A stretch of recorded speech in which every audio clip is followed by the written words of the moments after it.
Yang Bang Rihat dan juga tim kuasa hukum Bang Rasman.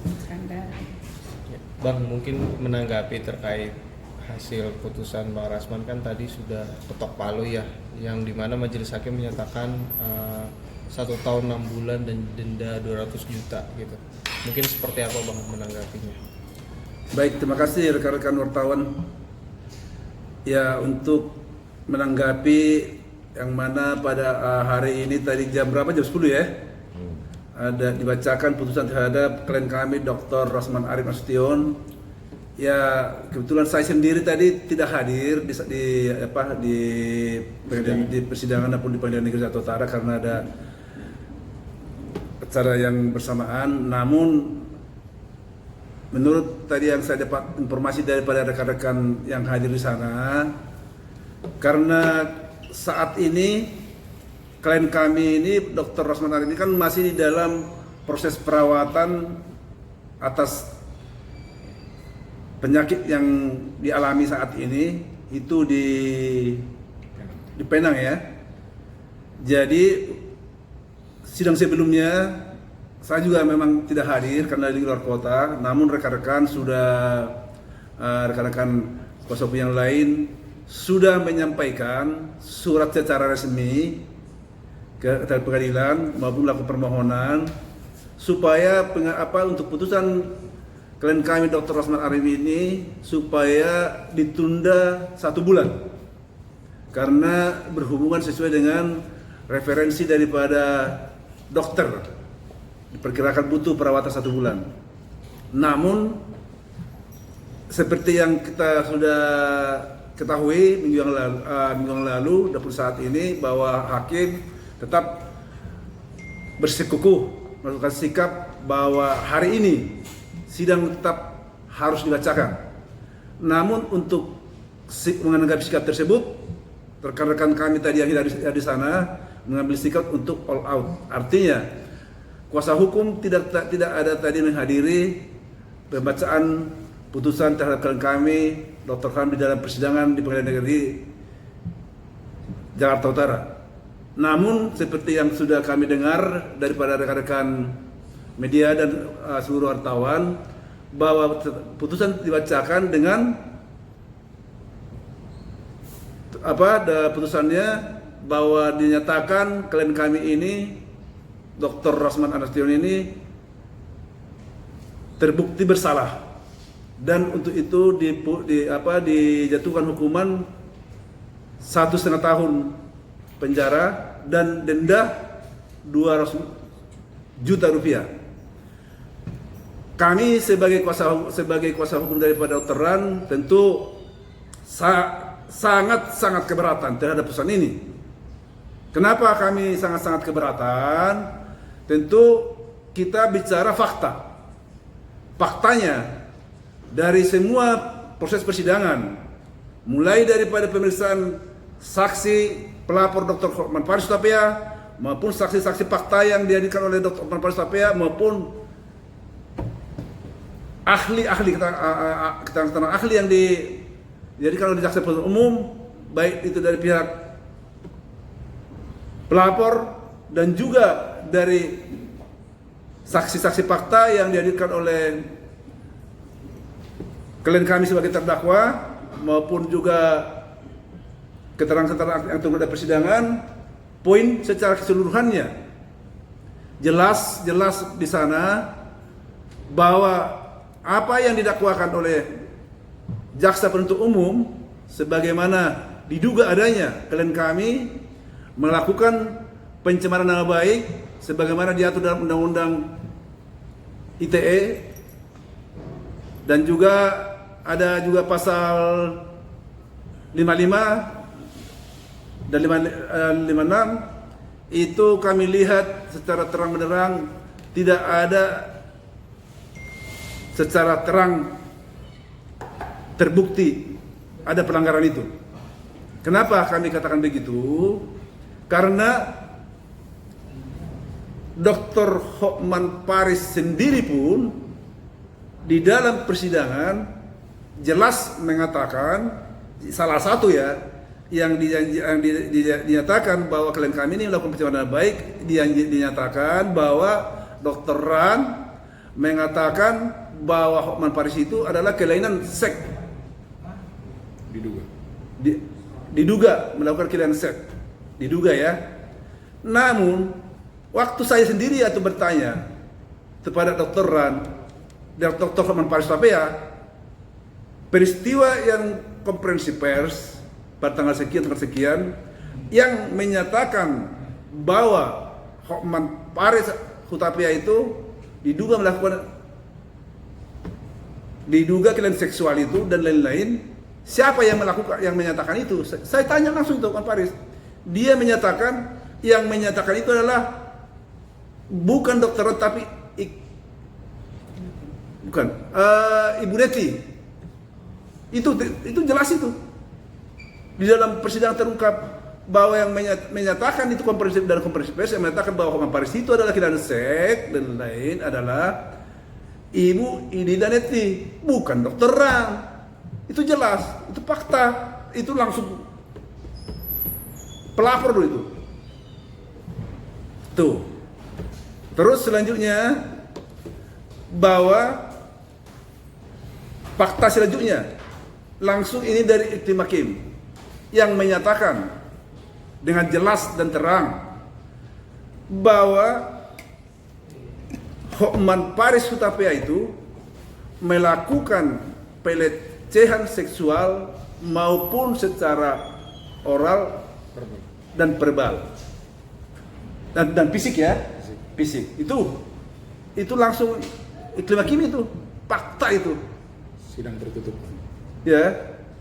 Dan selanjutnya bahwa Hotman Paris mengatakan bahwa dia dengan Iklim Hakim adalah berpacaran. Dia juga mengakui bahwa kalaupun ada melakukan sesuatu kan suka sama suka. Itu kata Hotman Paris. Tapi di dalam fakta persidangan jelas juga mengatakan Iklim Hakim, saya sendiri yang bertanya itu. Bagaimana hubungan dia dengan Hotman Paris? Dia bilang tidak pernah ada pacaran. Karena waktu Hotman Paris Hutapea melamar dia, meminta untuk pacaran, dia menolak, dia mentah-mentah langsung ditolak, nggak mau dia. Dan itu satu.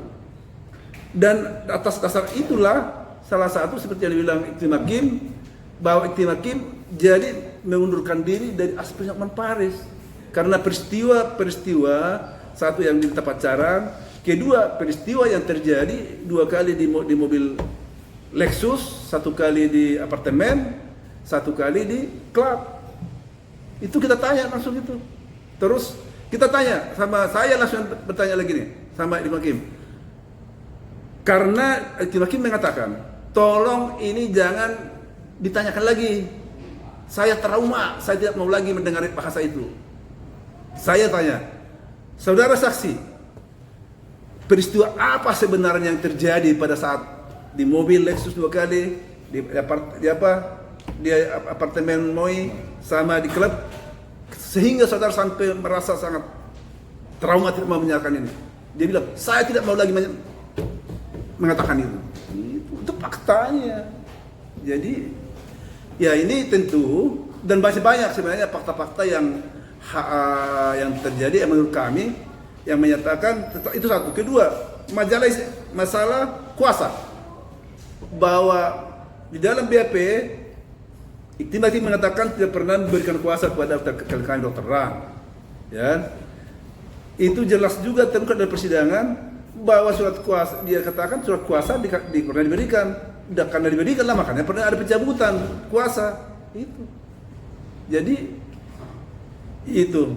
Dan selanjutnya ada lagi tentang masalah posisi klien kami ini adalah sebagai advokat. Ya, sesuai dengan undang-undang advokat bahwa klien kami ini tidak dapat diproses hukum secara perdata maupun pidana di pengadilan maupun di dalam persidangan maupun di luar persidangan apabila dengan cara baik melakukan pembelaan terhadap kliennya. Kan ini semua kan dengan tidak baik. Kenapa tidak baik? Di semua konferensi pers terkait dengan penanganan klien kami terhadap Iktim Hakim klien kami selalu menyatakan ada bahasa diduga dan diduga keras. Itu.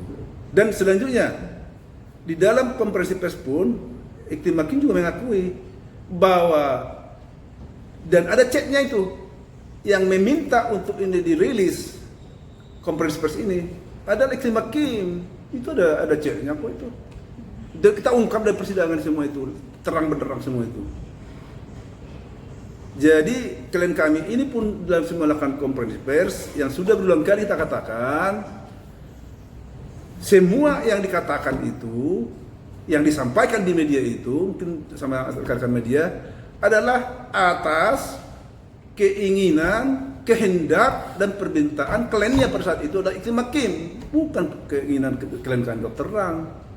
Jadi di mana ini kok bisa dikatakan ini? Kalau ada putusan hakim mengatakan kami tidak ikutin ya pertimbangannya. Kalau dikatakan ini diputus, terbukti dihukum 1,5 tahun penjara dan denda 2 juta. Tentu pertimbangannya apa? Apa yang terbukti? Kan itu. Sedangkan menurut kami tadi itu semua tidak ada terbukti itu dakwaan yang didakwa oleh jaksa penuntut umum. Makanya selalu kita bilang harus bebas ini klien kami, harus bebas. Jadi namun ya nggak apa-apa. Ini kan bagian daripada hak dan kewenangan daripada hak prerogatif daripada majelis hakim, tapi harus tentu harus berdasarkan pertimbangan-pertimbangan dan fakta-fakta yang terungkap dalam persidangan. Itu kan apalagi live semua ini ya kan.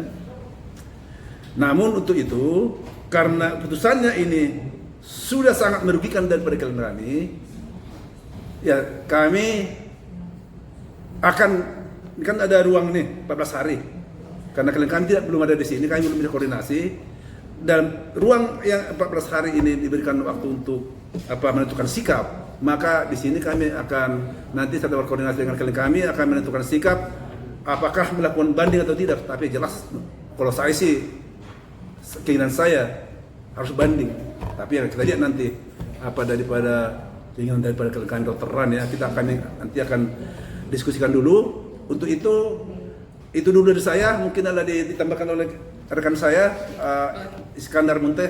Bang Iskandar, mungkin kan tadi abang juga di sana untuk walk out ya gitu kan, walk out bersama para kuasa hukum yang lain gitu. Sebenarnya apa sih yang menjadi pertimbangan untuk walk out karena memang Rasman juga berada di luar negeri, atau memang ini kan sebelumnya hakim sudah mengatakan bahwasannya walaupun minggu depan tetap dibacakan vonisnya gitu. Apa yang menjadi pertimbangan sehingga memutuskan untuk walk out sendiri? Ya, terima kasih Pak Rihat senior kita tim kuasa hukum Dr. Rasman, dan sehat selalu tim media ya, rekan-rekan media. Tadi saya langsung mengikuti persidangan di Pengadilan Negeri Jakarta Utara, yang mana sudah disampaikan juga oleh tim kita bahwa Dr. Rasman itu berada di Penang dalam keadaan sakit, dan nanti kita dengarkan suaranya bahwa dia mengirim chat terima kasih kepada kita tim kuasa hukum. Suaranya memang berat. Orang sakit itu gimana? Nah, jaksa penuntut umum juga sudah menyampaikan kepada hakim bahwa Rasman itu masih dirawat. Hanya tadi disampaikan tidak ada menyampaikan kepada jaksa, kata jaksa tadi tidak ada izin kepada kejaksaan untuk berobat ke luar negeri. Nah, itu sudah disampaikan tim kita Rahmat tadi bahwa ada bersama-sama pada saat itu jaksa penuntut umum ke rumah sakit Koja dan tahu keberadaannya. Kalau tidak tahu, kenapa tidak ditahan aja kemarin, ya kan? Jadi itu diduga sangat kebohongan besar yang dikatakan jaksa. Tidak ada izin, tidak ada segala macam luar negeri. Iya kan? Jaksa penuntut umum kan punya kekuatan. Perintah kan tidak bisa keluar negeri kan bisa, tapi bisa berobat ke luar negeri. Ada apa? Jadi kebohongan itu sudah kelihatan sejak dari awal juga sidang ini. Ya, saya pikir ini di framing ya. Tadi itu, tapi hakim tidak mau terima dengan katakan itu. Dan kemudian kenapa kami walk out tadi? Kami sudah menyampaikan tentang surat sakit dan dia harus istirahat. Itu dokter loh. Siapa lagi yang kita percayai tentang kesehatan kalau bukan dokter? Hakim itu harus mengikuti apa yang disampaikan keterangan dokter karena dia yang bagian kesehatan dokter ini. Kita orang hukum semuanya. Dan istirahat sampai tanggal 12 Oktober.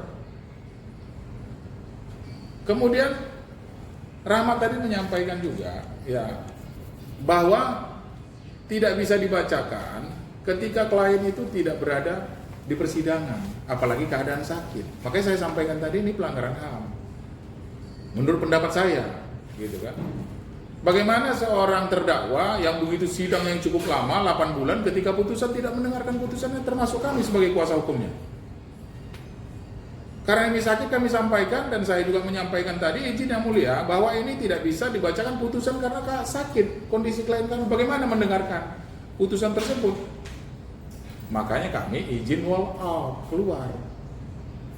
Dan kemudian putusan ini tidak bisa kita terima begitu Pak Riyad. Karena apa? Nanti harus ada pemberitahuan secara tertulis. Karena kita tidak mendengar.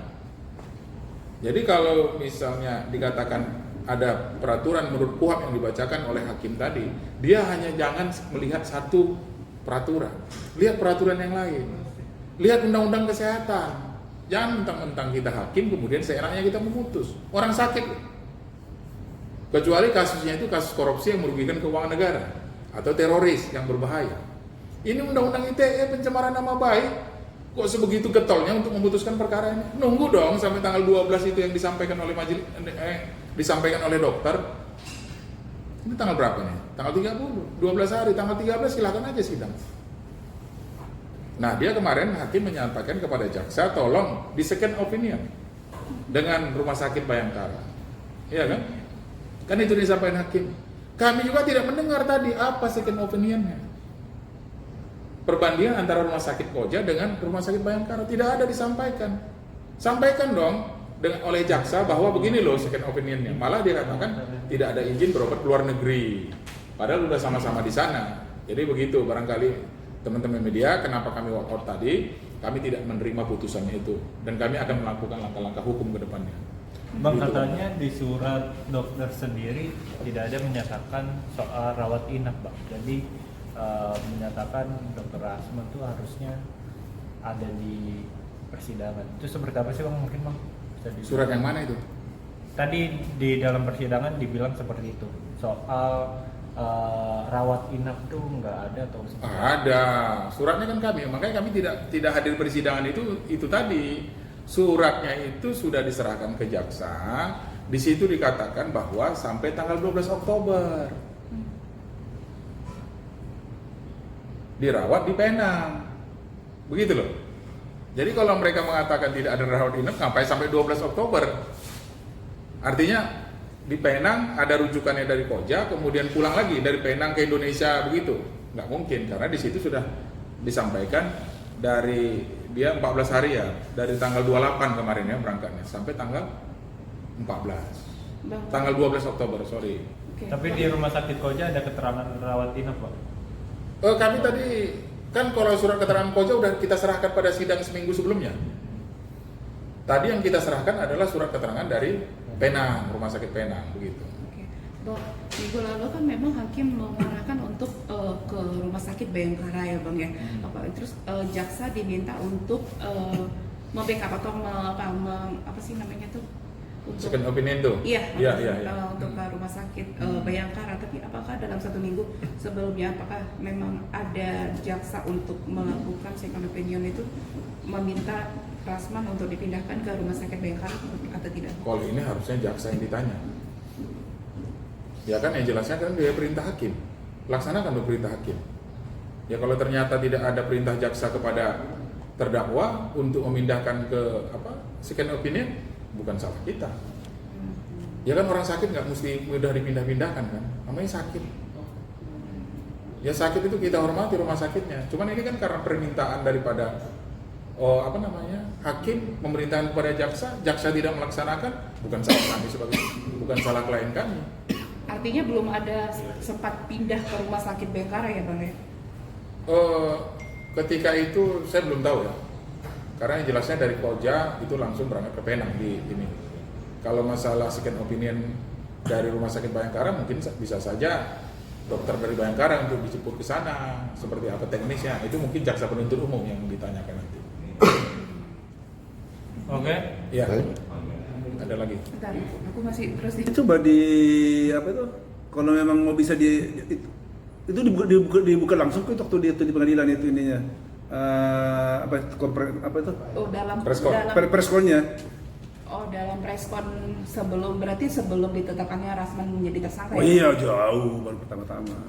Oke. Sebelum Sebelum itu ada di preskon. ada di preskon dan diputar itu di ini ya. Di persidangan. di persidangan. Waktu itu di persidangan kami lihat langsung bahwa Bu Helida Noti itu mengatakan bahwa diduga Hotman Paris ini adalah kelainan seks dan germo. Ya itu Bu Helida Noti yang menyampaikan. Oke, tapi di dalam BAP sendiri ada nggak sih Bang nama Bu Ida Neti yang tercantum untuk mengatakan hal tersebut? Oh BAP-nya Hotman kan? Di PP yang Hotman ada itu. Ada ya? Makanya Hotman mengatakan, kan kita tanya Hotman Iya. Oke. sebagai pelapor. Fakta persidangan. Dia yang mengatakan bahwa saya kan tanya, siapa yang menyatakan bahwa Kelainan seksual. Hotman Paris itu adalah kelainan seksual dan germo? Ya, dia bilang Hotman Paris yang ngomong nih, yang mengatakan adalah Elida Neti. Jadi seperti berarti bukan